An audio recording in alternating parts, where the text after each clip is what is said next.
Welcome back to Leader Up, a podcast by the Army Management Staff College, where we discuss a broad range of leadership and leader development topics with an emphasis on the Army profession.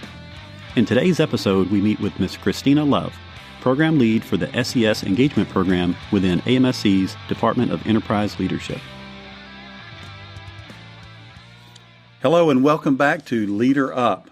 Today we're going to talk about a program here in Army Management Staff College. This is a program in the Advanced Course, and it entails members of the Senior Executive Service coming to Fort Leavenworth, to AMSC, and spending a week with students and faculty in the Advanced Course. And we brought in a very special guest today to talk about this program. Joining us today is Christina Love, and she is both an Advanced Course instructor and the program coordinator of what we're going to talk about today, and that's the SES Engagement Program. So, Christina, thank you so much for coming down today and talking to us on Leader Up. You're welcome, and thank you for having me, Dave. It's a pleasure to be here. Okay, thank you. And so let's just jump right in and big picture-wise, tell our audience what the SES Engagement Program is all about, purpose, what it entails, how it's run, and all that. Okay. So really the goal for the SES Engagement Program is for SESs to have an opportunity at the senior strategic level to talk to our students who are GS 13s, 14s, and 15s about their perspective, the enterprise-wide perspective, the Army as a business, and just talk about their point of view and get a reaction from the students so they can also learn and get different perspectives from the students as well. And in SES, my understanding of the Senior Executive Service, and SES is a civilian, and they are the equivalent of general officer rank. And that's correct. Is that correct? That is correct. And so these folks come here to Fort Leavenworth, and how long are they here, and what specifically do they do when they're here? Okay, so they come here for a week. We have a different SES to help us work through each week with the students.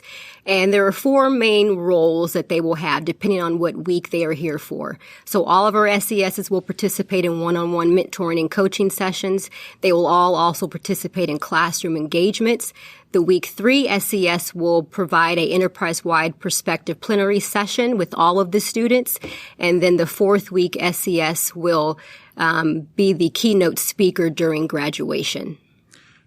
And so they all do kind of the same thing, but there's added requirements or opportunities depending on the week that they are here.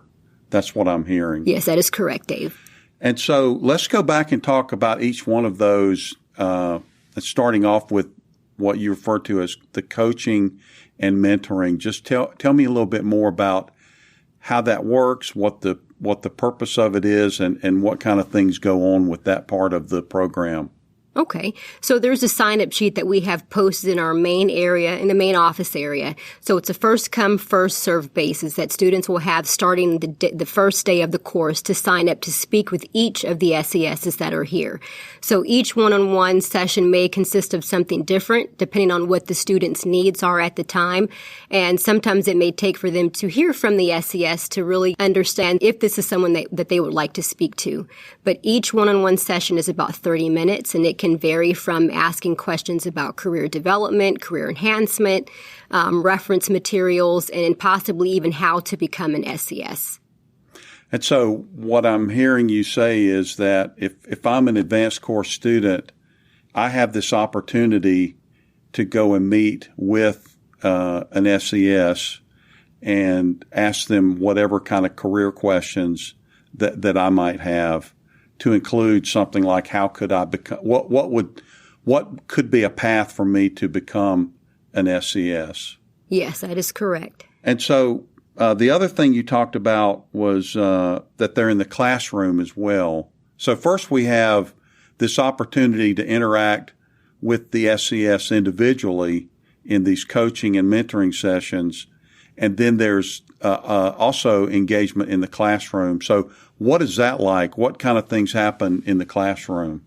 Okay, so it gives the SES an opportunity to have some authentic conversations about the Army as a whole. And it also allows them to provide some insights and perspectives from their level. So they spend about an hour to an hour and a half when they're in a classroom, whether they're receiving questions from the students, and then, of course, answering those questions if any are asked. And then they actually spend time engaging as part of the conversation because there are lessons that are actually taking place and provided by the instructors in the classroom. So it could be them adding information to, or they could just be observing just so they can provide some comments later to wrap things up. And so if I'm in the classroom and an SES is in there, we're talking about Myers-Briggs type indicator or design or dealing with conflict. The SES is also in there kind of listening in and participating at the same time. Yes, so we do give the SES an option to participate if they would really like to be part. So that way we don't make them feel uncomfortable in doing something that maybe they don't want to do. But that is always open for them to feel open and comfortable to participate and provide additional insights on that particular lesson. And then the third thing that you talked about was something that happens in week 3 of your course. And what is that? Explain what that activity is all about. Okay, so in week 3, the visiting SES mentor will provide an enterprise-wide perspective plenary session. So this session is about an hour and a half, and it's provided for all of the students that are participating in the advanced course.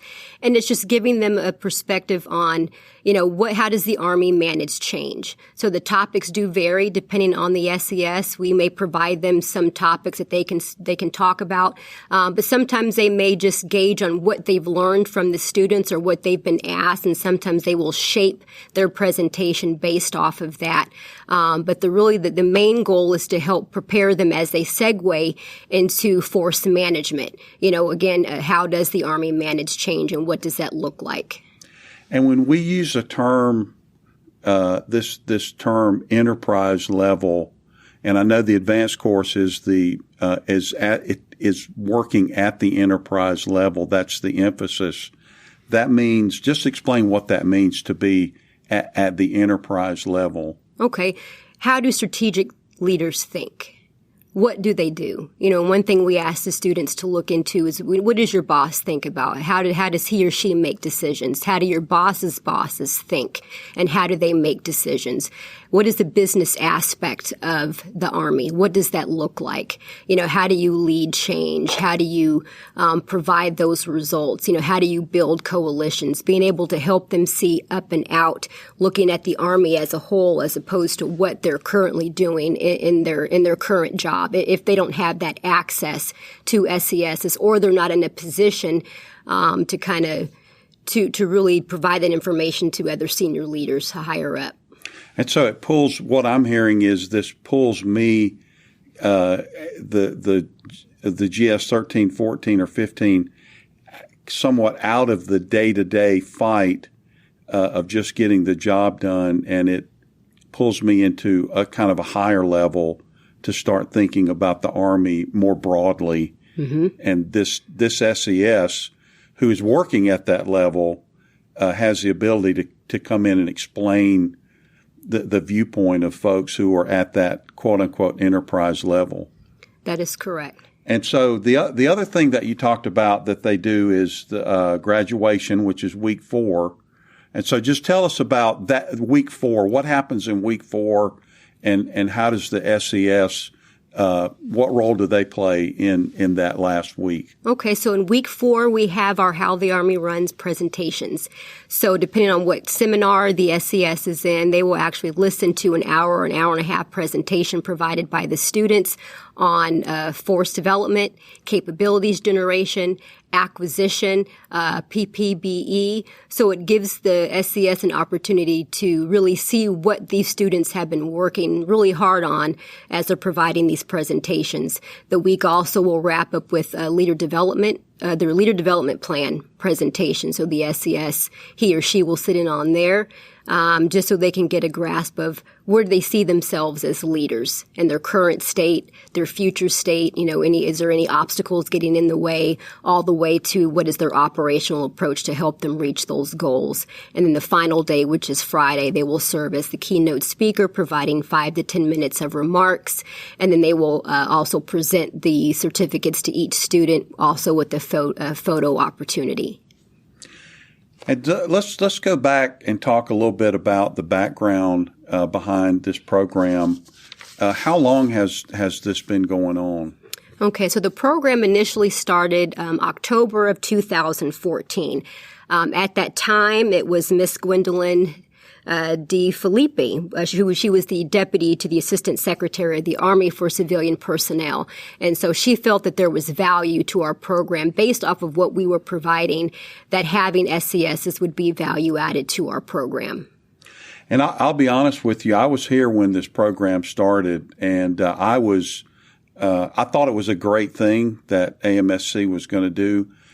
I was a little bit concerned, and I'm surprised now that it has lasted as long as it has, and that that the Army has kept the emphasis up.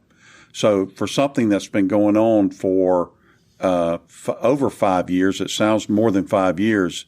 It's extremely impressive with the amount of emphasis that the Army is still able to put on it to get these folks out here and have them go through this program.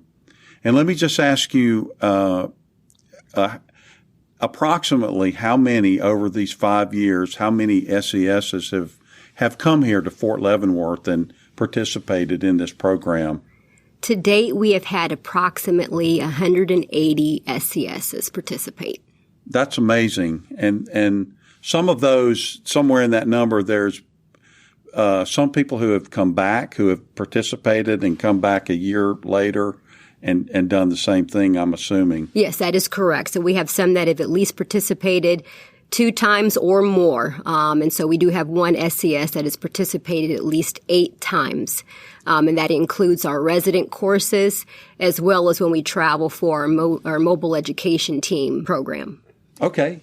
So this program, you just said it, is not only here at Fort Leavenworth, but it's also the same kind of program. The 4 different things that the SESs do are also at the METs, at the mobile education teams. That is correct. And so how do these SESs get into the program? How do they show up here? What's the process for an SES to find out about the program and get scheduled? Okay. Well, as far as the SESs are concerned, so they all have an obligation to continue with professional development. So they have some choices on, what programs they would like to participate in. So some actually sign up to be part of the advanced course to be an SES mentor. And this is actually done by the Army's Executive Talent Succession Management Board. So we collaborate and coordinate with the Civilian Senior Leader Management Office. So that is who I specifically work with. So we provide them the list of dates that we have for all of our advanced course, whether it's here or through a MET. And then they assign the SESs, and then the coordination begins from there, about 4 to 8 weeks out. And so your role in the program is what? Can you just explain what exactly it is that you do with the program? Yes, so I serve as the program lead for our SES engagement program. So my role is to ensure that the SESs know everything from A to Z before they hit the ground running. So once we have a list of all the SESs and I have a time frame from where we're about to start our next course, I'm able to send out information not only to the SES but also to their executive officer or their executive assistant, where they receive a welcome packet outlining everything that they are to expect, especially for the week that they are traveling here. They know some of the obligations and the expectations of what they are to participate in. And then we also have faculty sponsors. So it's almost like a warm handoff to the faculty sponsor where they will reach out to the assigned SES at least 2 weeks in advance. So that way they have someone to work with them while they're on the ground for that week. And then I understand that at the end of the week before the SES leaves, there's some kind of an interaction with the AMSC leadership about what's happened and their reactions. So what does that look like at the end of their week? Okay, so that Friday morning before they depart, they meet with both Mr. Hawkins, who is the Director of Enterprise Leadership, and also Mr. Bannock, who is the Director of the Army Management Staff College. So they will have an out brief with both of them to talk about, what they've learned, if they have any recommendations or things that we should sustain, and what their experience is like. And then we also ask each SES to write in a journal some comments for the next SES coming behind them, so they have some information to go off of, things to expect, encouraging words to help get them through the week. And what kind of reactions have you heard or are you aware of from the SESs? What kind of things do they talk about or say about the program when they're just about ready to leave? For most of them, they feel it's a win-win, not just for them, but also for the students.